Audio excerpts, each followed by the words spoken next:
Olá, boa noite. Confira os destaques do Jornal Fato Novo dessa sexta-feira. A Prefeitura do Recife passa a obrigar empresas a informar o volume de lixo produzido mensalmente. O objetivo é manter o controle de lixo descartado no município. A Organização Pan-Americana de Saúde alerta sobre os perigos da gripe aviária. 10 países da América apresentam surtos da doença. Você vai conferir também a programação das prévias gratuitas que vão animar Recife e Olinda nesse fim de semana. E no Peru, 50 pessoas ficaram feridas durante protesto em memória dos 18 civis mortos em janeiro durante as manifestações que exigem a renúncia da presidente Dina Boluarte. Essas e outras notícias você acompanha a partir de agora no Jornal Fato Novo.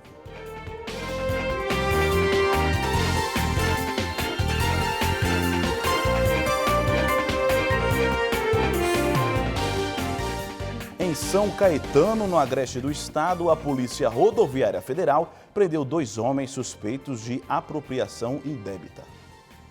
O carro recuperado é de uma locadora de Curitiba, no Paraná. A abordagem ao veículo foi durante uma fiscalização conjunta de policiais das delegacias da PRF de Caruaru e de Garanhuns, no quilômetro 145 da BR-232 em São Caetano, no agreste de Pernambuco. 2 suspeitos foram detidos. Em consulta, as equipes constataram que o carro possuía um registro de apropriação indébita desde o ano passado. Dentro do porta-luvas foram encontrados 19 cheques no valor de R$ 74.800. Os homens informaram que haviam pego o carro com a esposa de um amigo em Arco Verde para realizar a entrega de documentos em Caruaru. Disseram também que não sabiam da irregularidade e nem da existência dos cheques. A ocorrência foi encaminhada à Delegacia da Polícia Civil de Caruaru, que vai investigar o caso. Todas as pomadas usadas para modelar e trançar cabelos foram proibidas pela Anvisa de serem comercializadas temporariamente. Com isso, nenhum lote de qualquer um desses produtos pode ser usado, tanto por consumidores quanto por salões de beleza. Apesar dessa proibição, não há nenhuma determinação sobre o recolhimento. Segundo a agência, a medida foi tomada após uma avaliação de risco feita em conjunto com o Ministério da Saúde diante do aumento de casos de efeitos indesejáveis graves associados ao uso desse tipo de produto. Todos esses casos estão sendo investigados tanto pela Anvisa quanto por órgãos de vigilância sanitária dos estados e municípios. No início da próxima semana, uma reunião técnica com o setor produtivo vai discutir a regularização desses produtos. A polícia prendeu suspeitos de participação em assassinato de comerciante em Cabobró, no interior de Pernambuco. Rescaldo. Esse é o nome da operação que culminou nas prisões de 3 homens suspeitos de participação no homicídio da comerciante Tatiana Granja, de 37 anos, na cidade de Cabrobó, no sertão pernambucano, em 2021. Ela foi executada com vários tiros na cabeça dentro do próprio estabelecimento comercial. Segundo o delegado Olegário Filho, o executor do crime foi preso poucos dias depois. As investigações continuaram a busca dos mandantes e demais envolvidos, partícipes neste crime que realmente repercutiu aqui na nossa cidade. E após representação e atendimento por parte do Poder Judiciário, na data de hoje foi dado cumprimento a 5 mandados de prisão, nos quais foram cumpridos efetivamente 3, sendo um mandante e 2 partícipes envolvidos no crime. 2 mandantes continuam foragidos, em local incerto não sabidos, e as buscas deverão continuar em relação a estes. Até agora, 4 pessoas foram presas: o executor, o mandante e outros 2 suspeitos de participação. A operação foi deflagrada na última quarta-feira, dia 8, e contou com equipes das delegacias de Cabrobó, Lagoa Grande e Itambé, e ainda com o apoio da Polícia Civil dos estados da Paraíba e da Bahia. Em Vitória de Santo Antão, uma missa de ação de graças marca homenagens e comemorações pelos 80 anos da Escola Municipal Mariana Amália. Uma missa de ação de graças pelos 80 anos de fundação da Escola Municipal Mariana Amália foi realizada na manhã desta sexta-feira, dia 10 de fevereiro, na paróquia de Nossa Senhora do Livramento, em Vitória de Santo Antão. A igreja ficou lotada de ex-alunos, funcionários e autoridades. A atual diretora da Escola Municipal Mariana Malha, Maiara Salles, falou com alegria de fazer parte de um momento como esse, de fundamental importância para a história. É uma satisfação muito grande, é um prazer imenso estar à frente da escola mais antiga do município, além de ser uma grande responsabilidade, né, um grande desafio, mas eu acredito que quando você tem garra, quando você tem uma equipe maravilhosa, você consegue alcançar e consegue também driblar qualquer que sejam as barreiras. Quem também esteve presente à missa de ação de graças pelos 80 anos de fundação da Escola Municipal Mariana Malha foi o prefeito do município da Vitória, o senhor Paulo Roberto. Ele externou a satisfação de fazer parte desse momento tão importante. E aqui na Igreja de Nossa Senhora do Livramento nós estamos fazendo isso, agradecendo por essa instituição, pelas famílias que já passaram por essa instituição, porque é uma instituição de ensino que prepara para o futuro. E a Escola Mariana Malha, nos seus 80 anos, vem contribuindo muito, não só para a sociedade vitoriense, mas de toda a região. O arcebispo Dom Fernando Saburido foi o convidado especial e celebrante da missa de ação de graças. Dom Fernando foi ex-aluno do, na época, Grupo Escolar Mariana Malha e falou das lembranças daquela época. Pois é realmente uma alegria muito grande estar com a comunidade participando desse momento de ação de graças.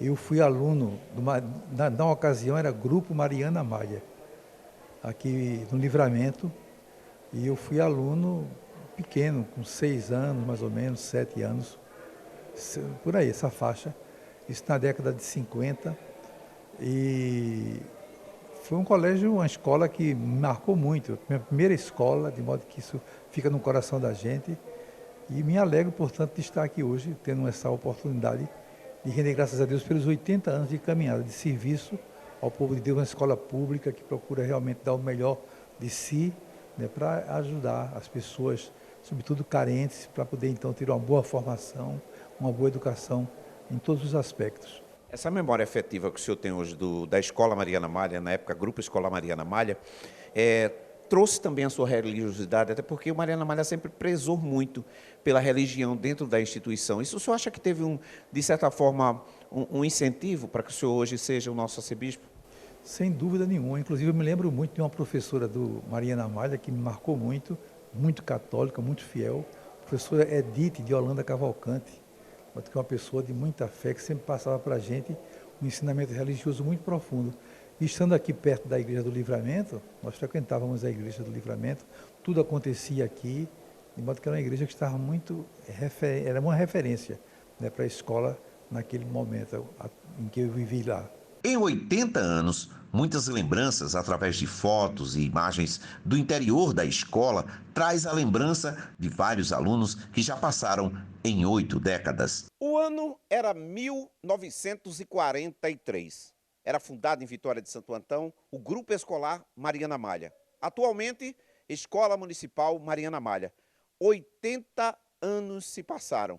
E por aqui, várias pessoas tiveram a sua educação formada e para a vida, certamente médicos, advogados, entre outras profissões, inclusive o arcebispo Dom Fernando Saburido, que estudou aqui no Grupo Escolar na época, Grupo Escolar Mariana Malha.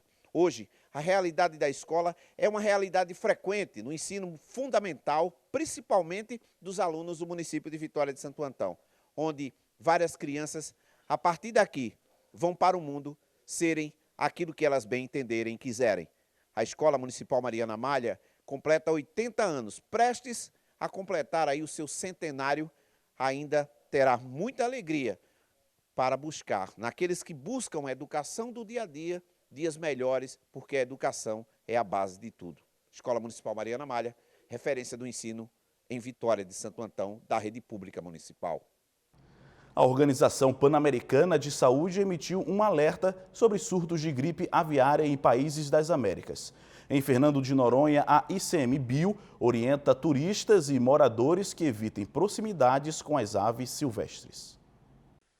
A Organização Pan-Americana de Saúde emitiu um alerta epidemiológico em resposta aos crescentes casos de gripe aviária na região das Américas e a recente confirmação do primeiro caso de infecção humana de gripe aviária na América do Sul.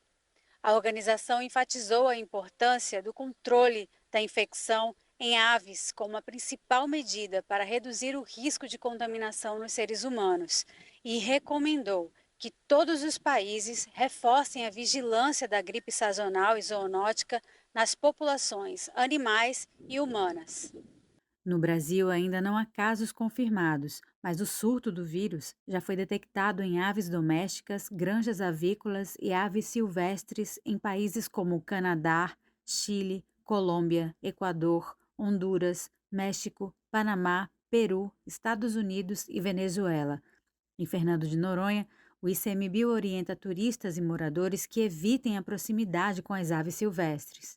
A gripe aviária é uma doença conhecida, ela acontece em aves há muito tempo, mas assim como a gripe que a gente sofre, ela tem viroses, né? Ela tem novas cepas. E aí está acontecendo um alerta atual, onde algumas aves, em alguns locais, morreram uma quantidade grande de indivíduos, mais de 1.000 indivíduos por localidade, e está acontecendo em vários países. Então a gente tem que ter cuidado, porque Fernando de Noronha é uma área muito importante para as aves também. O que a gente precisa ter atenção é para a gente ter um distanciamento maior com relação às aves. Seja elas ali de criadouro, galinhas, codornas, seja ela também de ambiente silvestre, as aves que ficam ali em ambiente natural, como as aves marinhas, passarinhos e tudo mais, para a gente não tocar, não tentar alimentar, né? Sempre ficar atento aos sinais, se ela está apresentando algum sinal anormal, né? E essas são as medidas que são recomendadas. Para essas aves que a gente cuida, galinha, codorna, por exemplo, não tem só que ter mais atenção com relação ao que elas estão passando. Deixar elas cercadas em um lugar só, não deixar elas espalharem. É importante comunicar ao ICMBio se perceber alguma anormalidade em aves. A gente conhece que uma ave está bem, né? Se ela está ali parada, se ela está em atividade, se ela consegue voar. Agora, se ela está com, por exemplo, torcicolor, ou se ela está com algum inchaço, não está conseguindo voar bem, andar bem, isso são sinais de anormalidade. Esses sintomas podem ser de gripe aviária e a gente tem que ficar atento com isso. O vírus também pode afetar os seres humanos, porém com sintomas gripais leves, como explica o pesquisador. É importante a gente saber que a gripe aviária ela afeta principalmente as aves, mas a gente também pode pegar a gripe aviária. Apesar da gente pegar a gripe aviária, a gente não tem sintomas graves. Até hoje não foi constatado nenhum caso de sintoma grave. De Fernando de Noronha, Carlília Magalhães. Veja a seguir uma entrevista com Flávia Goldman, médica e membro da Sociedade Alemã de Geriatria, que falará sobre o Alzheimer. O Jornal Fato Novo volta daqui a pouco.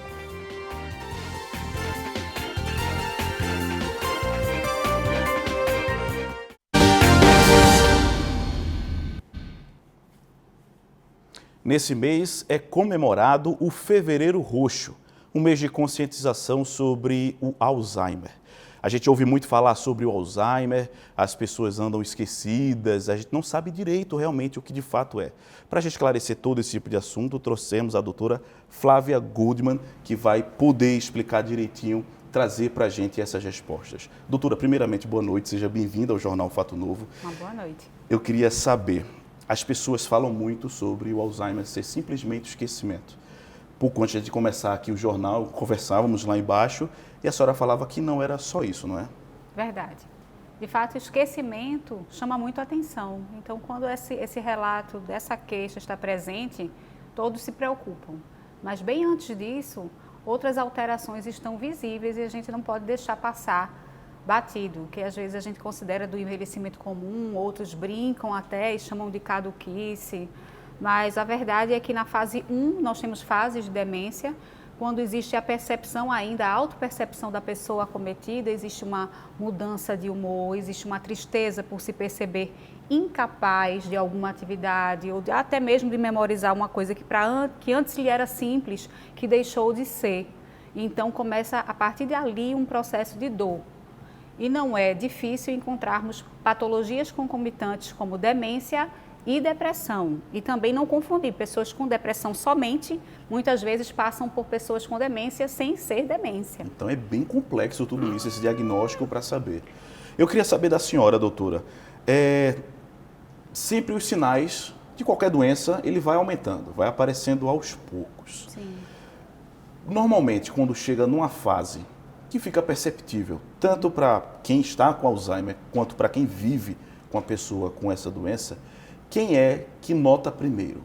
Porque a pessoa que ela tem um Alzheimer, ela é capaz de dizer, opa, tem alguma coisa errada, vou procurar ajuda, ou não. A tendência é realmente notar que tem uma coisa errada, deixar para lá, e quem de fato procura ajuda é aquela pessoa que convive com ela.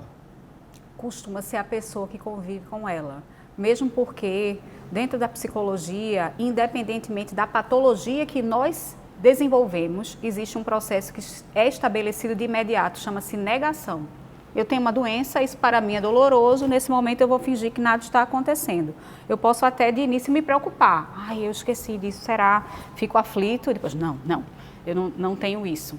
Se eu demorar a procurar uma pessoa da área de saúde para diagnosticar, a doença vai mais para frente e aí eu já não mais tenho essa autopercepção de que algo está errado. E é por isso que o tempo passa, eu acredito, e são os familiares ou as pessoas que convivem com a pessoa com demência que leva esse indivíduo ao médico. É uma doença que não tem cura, não é? Sim, não tem cura. Existem os tratamentos para o Alzheimer. Esses tratamentos, eles são efetivos de fato? Eles ajudam a retardar esse progresso da doença ou realmente eles só empurram um pouquinho para, infelizmente, acontecer o pior? Está na literatura que ajudam a retardar a velocidade de degeneração dos neurônios. As células do cérebro, elas vão degenerar, ou seja, ficar pior, ficar cada vez pior num processo progressivo. Então, na definição, é uma doença dos neurônios degenerativa e progressiva. Então, eu não posso parar. A indústria promete que as medicações preconizadas, que geralmente são 3 nas fases 1 e 2 da demência, que elas conseguiriam estancar ou diminuir a velocidade dessa degeneração, mas jamais curar. Essa não foi a promessa.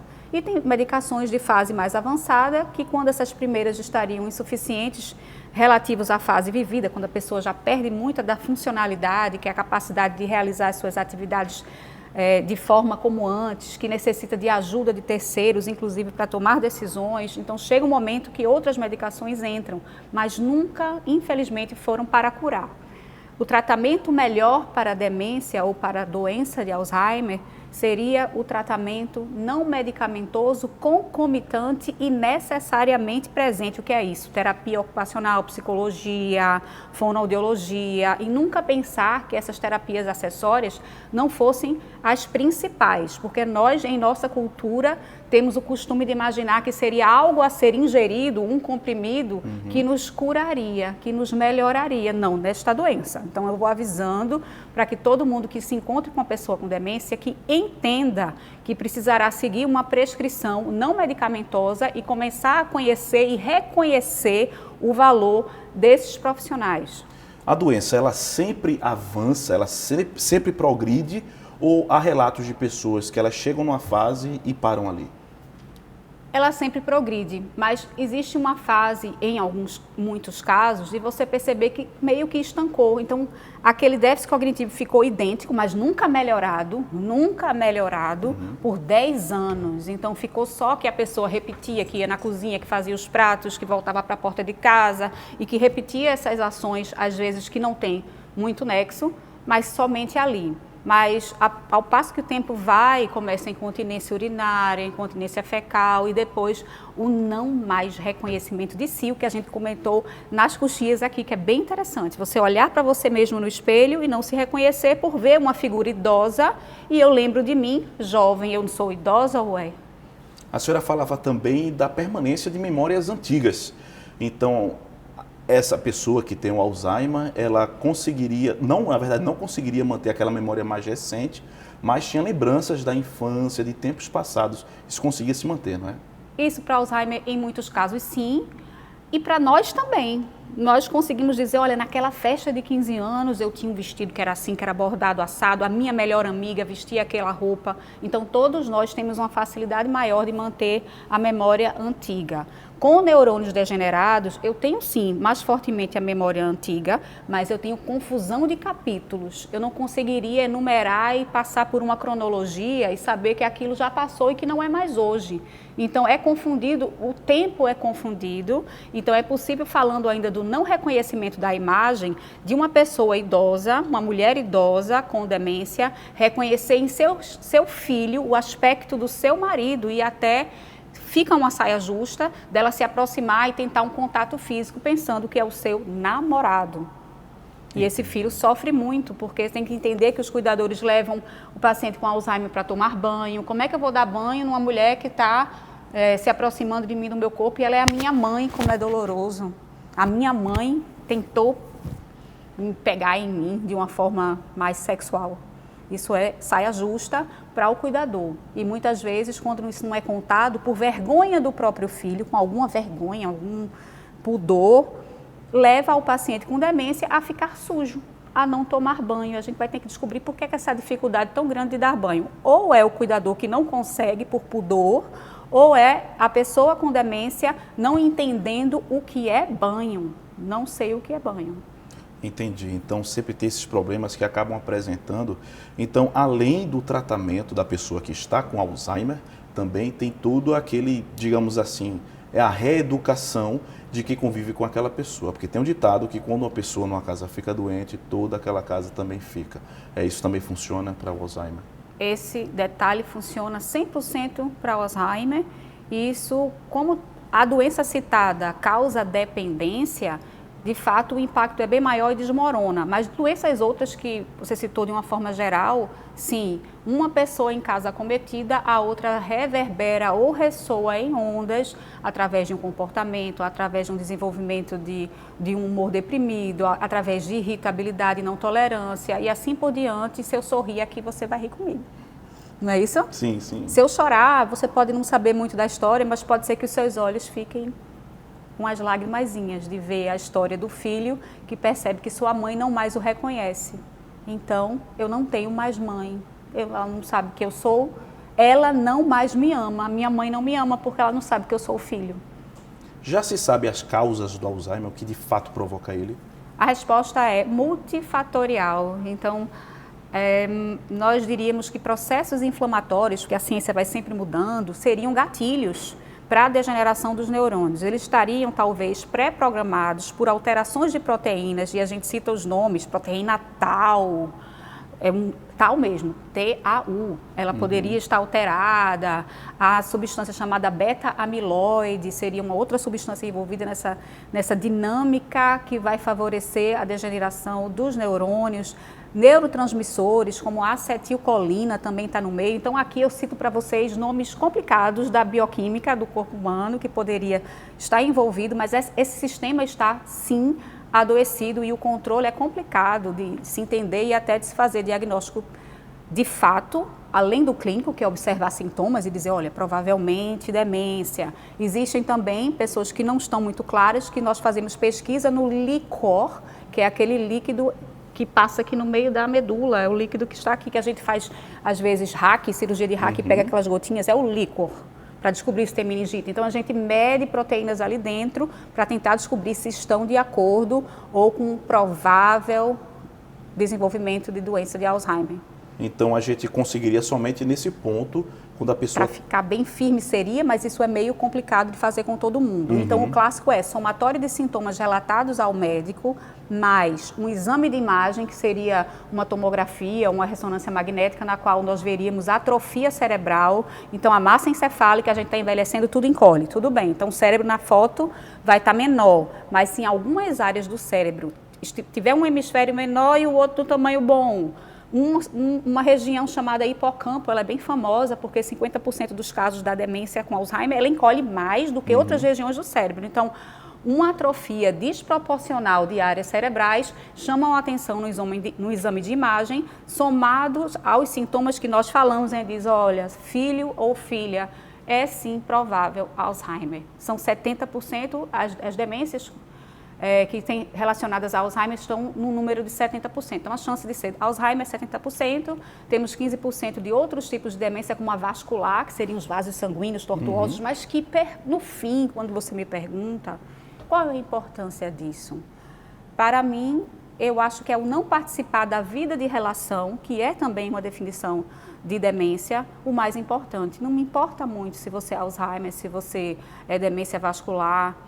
Importa para alguns remédios, sim, essa diferença. Existe também demência do tipo alcoólica, das pessoas que consumiram muito álcool e assim degeneraram, mas o fato é que funcionalmente, dentro de uma família, essa pessoa vai fazer um efeito dominó do adoecimento que você acabou de citar. Existe a transmissão genética? Existe. Essa transmissão genética não é muito comum, é até bem incomum, chama atenção apenas aqueles que tiveram demência do tipo Alzheimer com 52 anos, 49 anos. Seriam muito novos para isso? Seriam pessoas novas, novas, porém não exatamente jovens, mas que para o processo de demência que a gente vê na população idosa, 70, 80, de uma forma em progressão quase que geométrica, vai subindo mesmo. Com 70% você tem, com 70 anos, X% de pessoas vão ter demência. Depois com 80 e com 90, muito mais. É uma escala realmente que faz sentido estar aqui no programa para contar para vocês. Com 90 anos, muita gente já vai estar demenciada, mas não com 49, 42. Então, se em uma família, 2 irmãos e mais uma prima, tão jovenmente, já tinha um processo demencial, isso foi genético, muito possível, e teria que estar perto de um neurologista e um profissional da genética, talvez. Então, não seria exatamente o geriatra ou o psiquiatra. 3 profissionais estão mais treinados para cuidar de demência, que seriam esses 3, neurologia, psiquiatria e geriatria. Mas quando se trata dos casos genéticos, acho prudente pousar no neurologista ou no profissional da genética. Eu sei que é muito complexo, tem muitas etapas, mas eu queria saber, de uma forma reduzida, como é que funcionaria o tratamento dessa pessoa com Alzheimer? Primeiramente, etapa 1, reconhecendo a doença. Chegou ao médico, fizemos o diagnóstico, a partir dali, medicações com o intuito de estancar a velocidade de degeneração dos neurônios, seriam escolhidas uma das 3 principais, galatamina, rivastigmina ou donepezila, ainda são essas 3. Elas são iniciadas numa dose menor e ao passo que o tempo se vai, mas um tempo curto, deve atingir uma dose maior. O que é isso? 2 tipos de dose, sim, inicia com a dose baixa e tem que subir para a dose alta. Se eu tiver efeito colateral, me senti mal, enjoo, náusea, não tive tolerância, esse tratamento medicamentoso será abortado, porque só tem na literatura dizendo que funciona se tivermos a dose plena, que começou, por exemplo, com 5 miligramas, eu tenho que atingir 10. Não adianta, doutora, vamos deixar só 5, para não deixar de não dar nada para a mamãe. Entendo o desespero, mas na literatura não diz que isso te servia. Então, você só ia ter um gasto financeiro e efeitos colaterais ainda remanescentes. Não vale a pena manter medicações que o paciente não tolera. E depois dessas medicações que eu citei, a gente entende que a situação estaria de degeneração meio que estabilizada, profissionais de saúde para treinamento cognitivo, como terapeuta ocupacional, que faz treinamento das atividades da vida diária, aí brincam, vamos jogar dominó, não tem o que fazer. Não é isso. A ideia de jogar dominó não é exatamente a tarefa do terapeuta ocupacional, mas instruir o cuidador e ver a reserva cognitiva que aquele indivíduo acometido por demência ainda tem, estudar a sua biografia para entregar tarefas não frustrantes e realizáveis para a pessoa com demência de acordo com a sua biografia. Que biografia? Eu não vou pedir que um pescador fique fazendo contas matemáticas porque ele gostava, mas eu posso fazer com um engenheiro, porque ele gosta de contas. E já num pescador eu poderia mostrar um livro com vários peixes, redes diversas, barcos. Seria adaptação direcionada para aquela pessoa. Para que se torne interessante, porque a pessoa já não tem essa atenção. Como é que eu vou fazer uma tarefa? Para todo mundo dominó, todo mundo joguinho da memória. Não, não é para todo mundo dominó e não é para todo mundo joguinho da memória. E o TO, TO é a abreviação do terapeuta ocupacional. Não diminua o TO. Ele é tão importante como um fisioterapeuta é importante, mas fisioterapia é mais reconhecida. Todo mundo conhece fisioterapia, né? Reconhece, mas não entende ainda o que é terapia ocupacional e pensa que isso é para quem não tem o que fazer. Prestem atenção que essa figura vai acompanhar vocês nesse processo de doença até o final, até os chamados cuidados paliativos.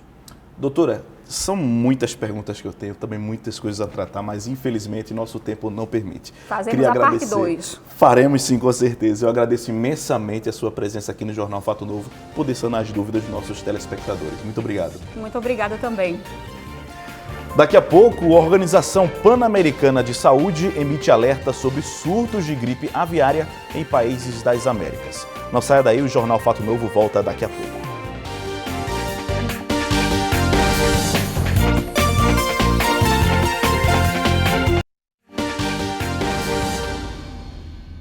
Jornal Fato Novo de volta, obrigado pela companhia. Uma lei aprovada em dezembro do ano passado e que obriga empresas a informar à Prefeitura do Recife o volume mensal de lixo produzido pelo estabelecimento foi sancionada ontem pelo prefeito João Campos. Segundo a norma, bancos, hotéis e afins, hospitais, clínicas, shoppings, restaurantes, instituições de ensino e até mesmo cemitérios deverão prestar contas à Autarquia de Manutenção e Limpeza Urbana, a ENLURB, informando o volume de resíduos sólidos que geram por mês. A regra só vale para aqueles que passam dos 300 litros de resíduos por dia. Todos os estabelecimentos terão até 5 meses para se adequar à nova lei. Quem deixar de cumprir estará sujeito à perda da licença para funcionar. Alguns setores já informavam esses dados ao Sistema Nacional, mas agora a Prefeitura passa a receber também esses números. Vamos agora falar sobre o Carnaval. A direção do Homem da Meia-Noite divulgou um novo percurso, estrutura e esquema de segurança para o Carnaval desse ano. E já está quase tudo pronto para o desfile deste ano. Finalmente, o Folião vai poder matar a saudade de um dos maiores e mais tradicionais blocos de carnaval do Brasil. O Homem da Meia-Noite volta cheio de novidades. Hoje foram apresentados detalhes sobre o percurso e também a estrutura que está sendo montada para o desfile do Calunga.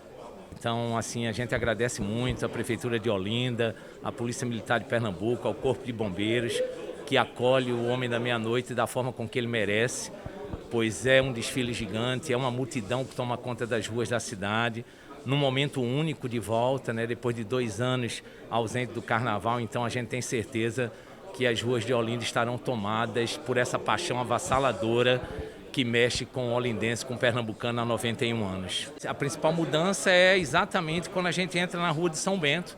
A gente não desce mais o 13 de maio, a gente vai em frente, passa na frente da Prefeitura, vem pela Rua da Pitombeira, sobe a Prudente e segue em frente pela Rua do Amparo, indo até a Cariri entregar a chave e voltar para recolher.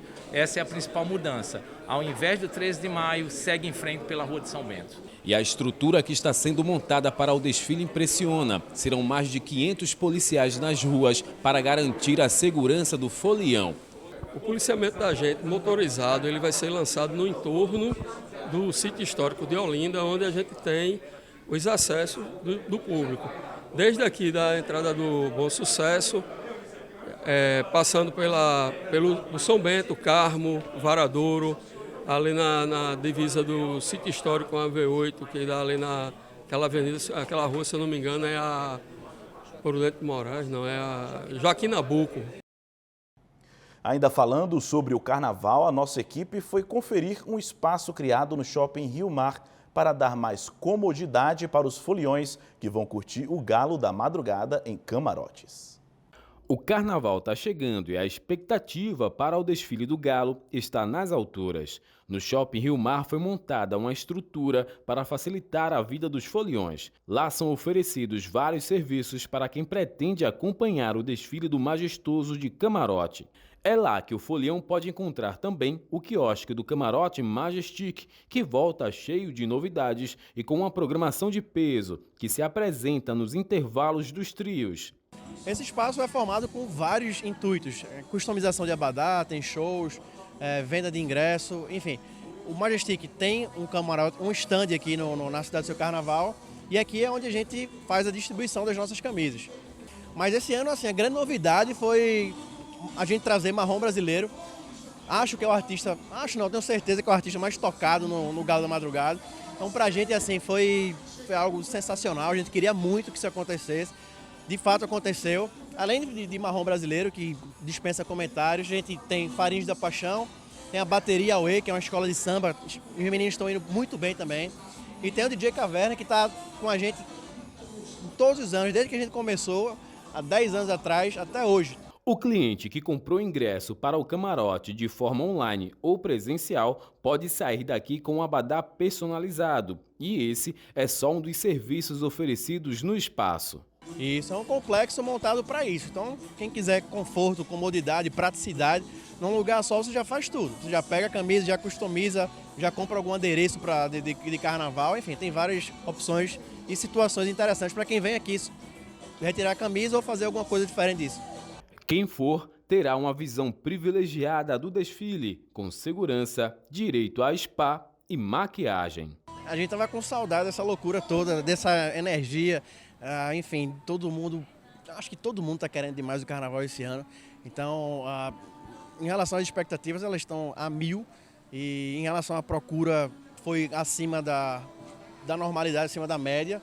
A procura foi muito grande e esse ano, com certeza, o carnaval vai ser espetacular. Tem muita gente querendo, muita gente buscando, muita gente procurando. Tipo, não temos mais ingressos já há algum tempo e muita gente ainda procurando. E se Deus quiser, a gente vai fazer o melhor carnaval de todos os tempos aí.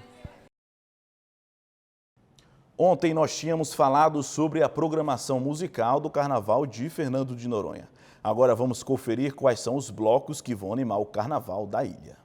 Nos dias de folia, além dos shows com os artistas da ilha, os moradores e turistas poderão seguir com os blocos.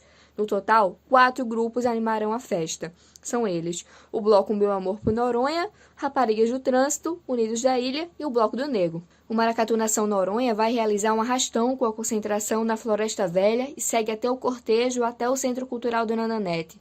Essa reunião é tradicional há mais de 20 anos. Eu estou feliz porque a gente trabalha o ano inteiro, né, para sair no sábado de Zé Pereira e para a gente festejar o nosso trabalho. Então, na verdade, esse acolhimento que é feito do ano inteiro, de aulas de percussão, de dança, de música, a gente reafirma no sábado de Zé Pereira, que será dia 18 do 2. Às 5h30 a gente está se concentrando, às 18h30 a gente já está fazendo o cortejo, arrastando a multidão, se Deus quiser. A programação completa com as datas e horários de shows e os blocos devem sair nos próximos dias. Tem mais animação, hein? Confira as atrações que irão animar as prévias gratuitas do Carnaval de Recife e Olinda nesse fim de semana. Em Recife, a programação gratuita começa com a troça Bolindo no Caldinho, que vai sair às 11 da manhã da rua Setúbal, em Boa Viagem. Às 2 da tarde, o bloco Ser Diferente é Normal vai sair na Avenida Desembargador Nestor Diógenes de Melo, no Barro. A última atração do dia fica por conta de um acerto de marcha às 6 da noite no Pátio de São Pedro, no bairro de Santo Antônio.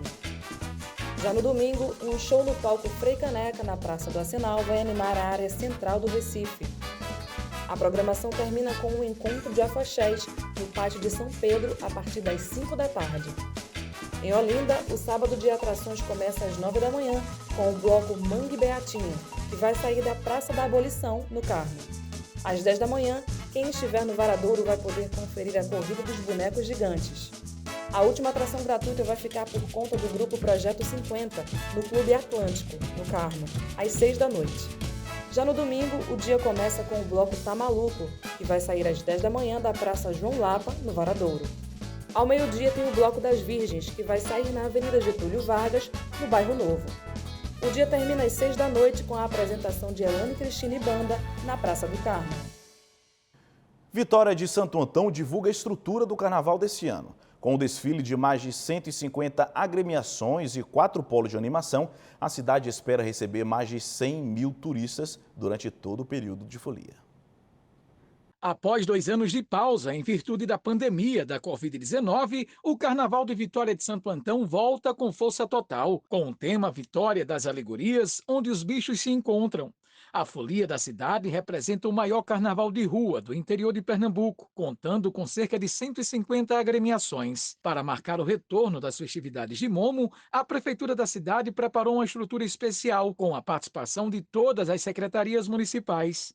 Os detalhes da festa foram apresentados pelo prefeito Paulo Roberto e Edmo Neves, o seu vice, com a participação de secretários, vereadores e do presidente da TV Nova Nordeste, Pedro Paulo, em coletiva de imprensa no Teatro Silogeu, em Vitória de Santo Antão. O prefeito Paulo Roberto falou sobre os investimentos e a expectativa do carnaval deste ano. Vitória tem carnaval desde o dia 1º de janeiro. E Vitória, no período momesco, na semana pré e na semana de carnaval, tem carnaval todos os dias, todas as horas, aqui em Vitória de Santo Antão, todo dia. Você chega de manhã, você chega à tarde e à noite, você vai encontrar o Carnaval da Vitória. E esse ano especificamente, quando iremos inaugurar o nosso polo da Estação do Frevo, a Estação do Carnaval, um conjunto arquitetônico de praças no centro da Vitória de Santo Antão, que vai receber o turista para o melhor carnaval que, com fé em Deus, Vitória já realizou. Presente nos maiores eventos do estado, a TV Nova Nordeste mais uma vez mostrará o Carnaval de Vitória de Santo Antão. Olha, eu fiquei extremamente feliz, eu pude externar isso aqui hoje, né, de poder testemunhar a apresentação do que vai acontecer no Carnaval de Vitória de Santo Antão. Porque não foi uma apresentação apenas da infraestrutura, foi uma apresentação que mexeu com o coração das pessoas. Em um evento, não adianta você ter uma grande infraestrutura, uma preparação junto aos secretários, se você não conseguir passar emoção para o folião, para o morador da cidade. E isso Vitória já começou fazendo. Eu tenho certeza absoluta, né, que será um grande carnaval, comandado aqui pelo prefeito Paulo Roberto, e que a TV Nova vai ter a oportunidade de transmitir na íntegra, como fizemos no São João, vamos fazer também agora no Carnaval. O Carnaval das Alegorias terá como homenageados a carnavalesca Betinha Sandres, que possui mais de meio século na produção de fantasias, o radialista Regis Souza, o carnavalesco e ex-presidente do Clube dos Motoristas, José Varela, e o ex-presidente do Bloco A Girafa, Helder Neri. Os três últimos em memória. Para a senhora, o que é que representa essa homenagem? Maravilhosa, satisfeita com as pessoas maravilhosas. Muito gratificante saber que ele está sendo homenageado, né, no Carnaval de Vitória de Santo Antão, né, e agradecer a todos que estão à frente dessa homenagem. Também entre as novidades apresentadas na coletiva está o novo local da saída de blocos e trios elétricos. Este ano, a concentração e o encerramento deles ocorrem na Praça Padre Félix Barreto, no bairro do Livramento. Outros detalhes da programação e as bandas que irão se apresentar no palco principal serão divulgadas ainda esta semana. Hoje foi finalizada a segunda etapa de instalação de placas fotovoltaicas no Parque Solar da TV Nova e Fulcomarte. O espaço já conta com cerca de 700 placas, que têm a finalidade de captar a luz do sol e transformá-la em energia elétrica. Com isso, é possível reduzir custos com eficiência energética de forma sustentável, já que os quilowatts produzidos serão usados para abastecer os estúdios, as centrais técnicas e departamentos de entretenimento e jornalismo da Rede Nova. Quando a usina estiver funcionando com plena capacidade, produzirá energia suficiente para abastecer 700 casas populares. A TV Nova é a primeira emissora do Nordeste a gerar e usar energia totalmente limpa. Veja a seguir, o Banco Mundial anunciou que irá destinar mais de 1 bilhão e 700 milhões de dólares à Turquia para ajudar no socorro e recuperação após o terremoto. É daqui a pouco, não sai daí.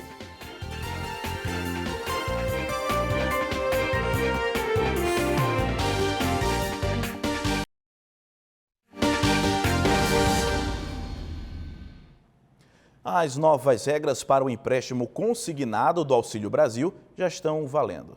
A redução da taxa de juros e o limite de desconto mensal devem diminuir o impacto na renda dos mais pobres. Mesmo assim, a oferta desse tipo de crédito ainda é alvo de críticas. A portaria com as mudanças foi publicada nesta quinta-feira e as novas regras já estão em vigor. Antes, o banco podia descontar até 40% do valor do benefício a cada mês para pagar o empréstimo. Agora, o limite cai para 5% do valor mensal.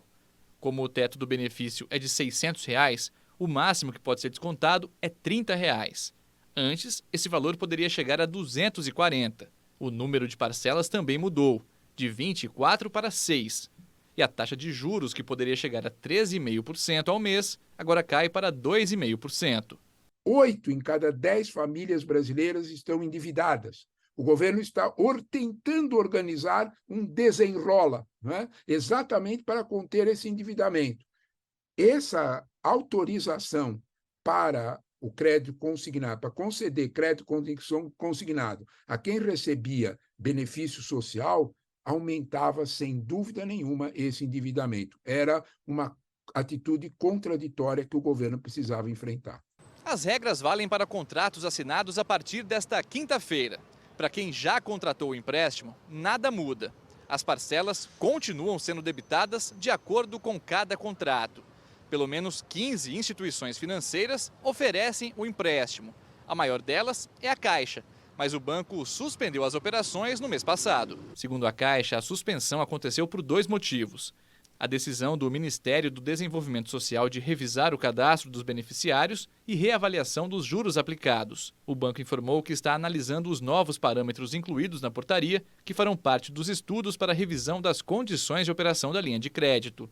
O consignado do Auxílio Brasil começou a valer no dia 10 de outubro, entre o primeiro e o segundo turnos das eleições do ano passado. Segundo o último levantamento do antigo Ministério da Cidadania, até 1º de novembro, 1 em cada 6 famílias beneficiárias solicitou o empréstimo.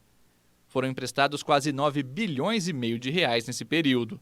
A oferta desse empréstimo foi alvo de críticas. Entidades de defesa do consumidor consideram que pode ser prejudicial à população de baixa renda, porque os recursos costumam ser utilizados para gastos básicos de sobrevivência. Esse tipo de empréstimo é descontado direto do pagamento do benefício. E mesmo se o Auxílio Brasil for cancelado, o beneficiário precisa se organizar para pagar o restante do empréstimo. Quando nós falamos sobre essa possibilidade de fazer empréstimo consignado sob transferência de renda, nós temos que fazer uma pergunta: isto é um bom negócio? E nós temos que responder: bom negócio para quem? Quando nós olhamos a taxa de juro, o bom negócio é apenas para o credor, não para o devedor. Agora vamos falar com Napoleão de Castro, que vai nos contar os destaques políticos direto de Brasília. Boa noite. Cumprimentar a você e ao telespectador. Nesta sexta-feira, a equipe do Fato Novo retornando da capital federal, fechando mais uma semana de cobertura da equipe da TV Nova, direto do Planalto Central. As informações dos bastidores, uma semana de muito debate político aqui em Brasília, principalmente na composição das lideranças partidárias e dos nomes que começam a ser indicados pelos partidos e pelas bancadas em relação às comissões permanentes, tanto da Câmara como também do Senado Federal. Uma expectativa também em relação à bancada de Pernambuco é na definição da sequência ou não do trabalho de coordenação e também das prioridades que vão ser elencadas por essa bancada, pelos 25 deputados federais e pelos 3 senadores, em relação ao nosso Estado, seja na questão das emendas de bancadas, emendas individuais, emendas impositivas e tudo aquilo que é de interesse de Pernambuco em relação a esse tema. A gente vai estar acompanhando e esperando, inclusive, essa definição da coordenação de bancada.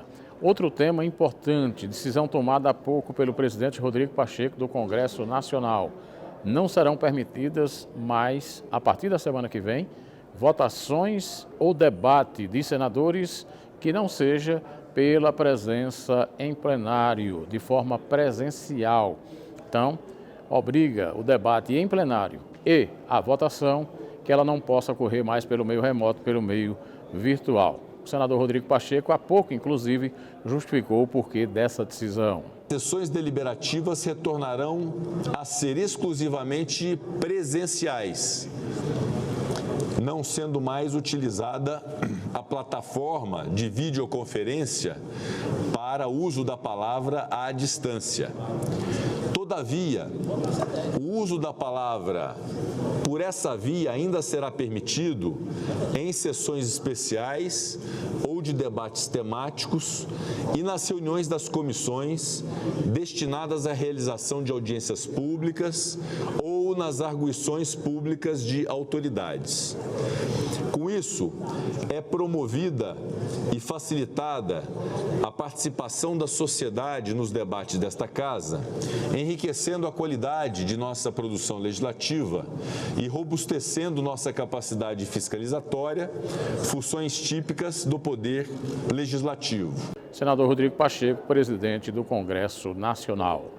De Brasília, para o Fato Novo, Napoleão de Castro. Obrigado, Napoleão.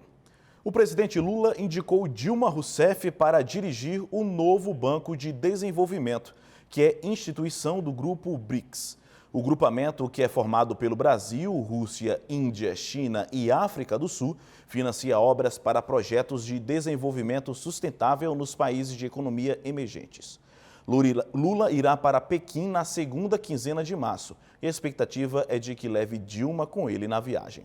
O governo pediu que o diplomata Marcos Troio, atual presidente do novo Banco de Desenvolvimento, renuncie ao comando da instituição. Marcos foi indicado para um cargo pelo ex-presidente Jair Bolsonaro e teria mandato até 2025. O ex-deputado pernambucano Volney Queiroz é nomeado secretário adjunto da Previdência Social. O decreto do presidente Luiz Inácio Lula da Silva foi publicado na edição de ontem do Diário Oficial da União.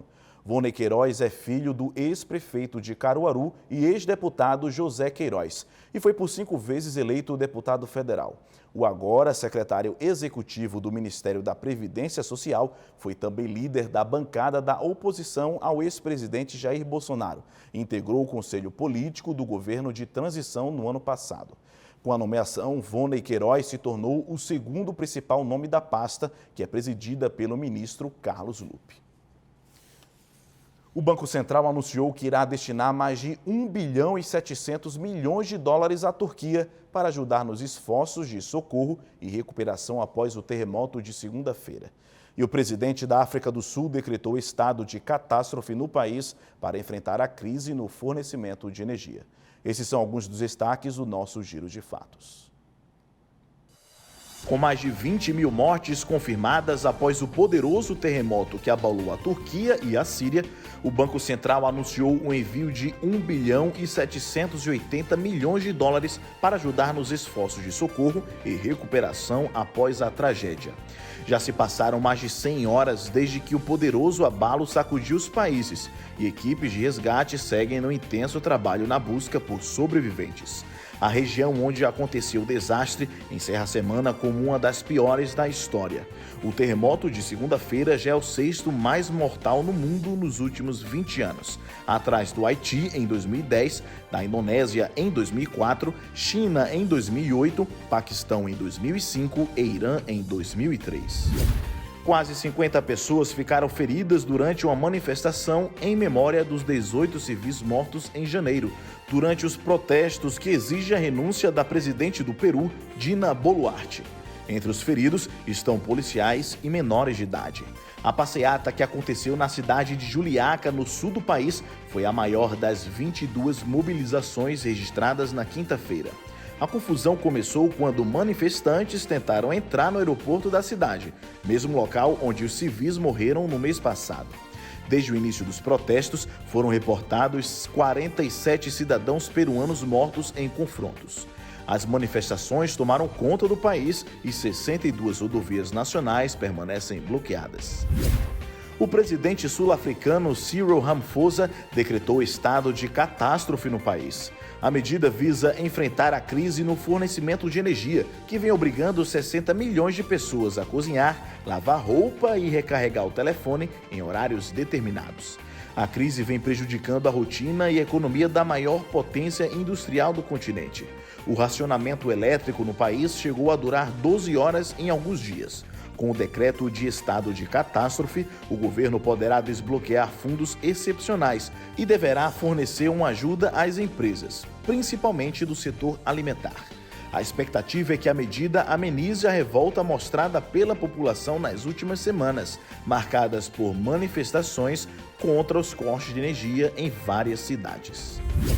Os líderes da União Europeia concordaram em endurecer as regras para facilitar a deportação de imigrantes que tiveram os pedidos de asilo rejeitados.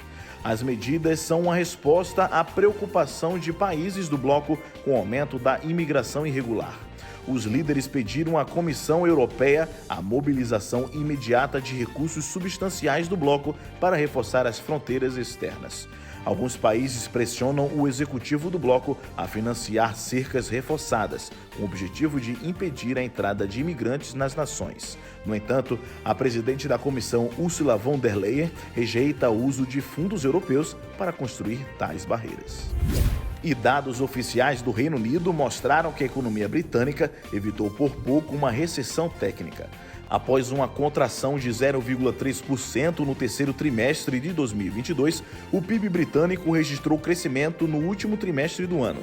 Apesar de não ter entrado em recessão, a tendência não é otimista, já que no mês de dezembro o PIB caiu 0,5% após um crescimento de 0,1% no mês anterior. O Reino Unido foi o que mais encolheu entre as outras economias do G7 em 2020 e continua sendo o único do grupo que não se recuperou no nível do PIB de antes da pandemia. Além disso, a inflação acima dos 10% provocou uma grave crise, com aumento do custo de vida e greves constantes em todos os setores que exigem aumentos salariais. O Brasil voltou para a escola. No ano passado, o número de alunos matriculados nas escolas públicas e particulares recuperou níveis de antes da pandemia. É o que mostra o censo de 2022, divulgado pelo INEP, órgão vinculado ao Ministério da Educação. O número de alunos subiu na educação básica. Foram 47,4 milhões de matrículas em 2022, em mais de 178 mil escolas pelo Brasil. Na comparação com 2021, o aumento foi de 714 mil alunos. Essa recuperação ocorreu principalmente na rede privada, onde aconteceu a maior queda de matrículas em 2020 e 2021. Agora, os números voltaram ao patamar pré-pandemia. Os pais estão novamente colocando seus filhos na escola particular, onde anteriormente estudavam, e que, por conta da pandemia, por conta da perda de renda, emprego, eles tiveram que tirar. Os dados estão revelando que é como se fosse uma onda, né? A pandemia, uma onda passando aqui e afetando esses indicadores, afetando a matrícula, e a gente está voltando em situações pré-pandemia, como vocês podem ver. Entre as crianças de até 3 anos de idade que frequentam a creche, os números também indicam uma forte retomada. De 2021 para 2022, houve um acréscimo de mais de 500 mil alunos matriculados. Mas o atendimento escolar ainda está baixo, segundo o INEP. A meta do Plano Nacional de Educação para o ano que vem é matricular mais 1 milhão de crianças. Eu compartilho, então, agora a rede pública. A gente teria que sair dos atuais 3,9 milhões de alunos matriculados para 5 milhões para atingimento dessa meta que está ali no ano que vem. O censo também apontou alguns desafios para a educação brasileira, como a evasão escolar. De acordo com dados do IBGE, o país ainda tem cerca de 1 milhão de jovens fora da escola. Mesmo antes da pandemia, já tínhamos sinais importantes que o jovem queria outra escola, como, por exemplo, o uso das novas tecnologias. Eu costumo dizer que internet e banda larga não é luxo, é o lápis e o caderno do século XXI. Essa edição do Jornal Fato Novo fica por aqui. Acompanhe agora o programa Fala Povo com Edson Araújo. Nós nos encontramos novamente na segunda-feira. Uma excelente noite para você, bom fim de semana.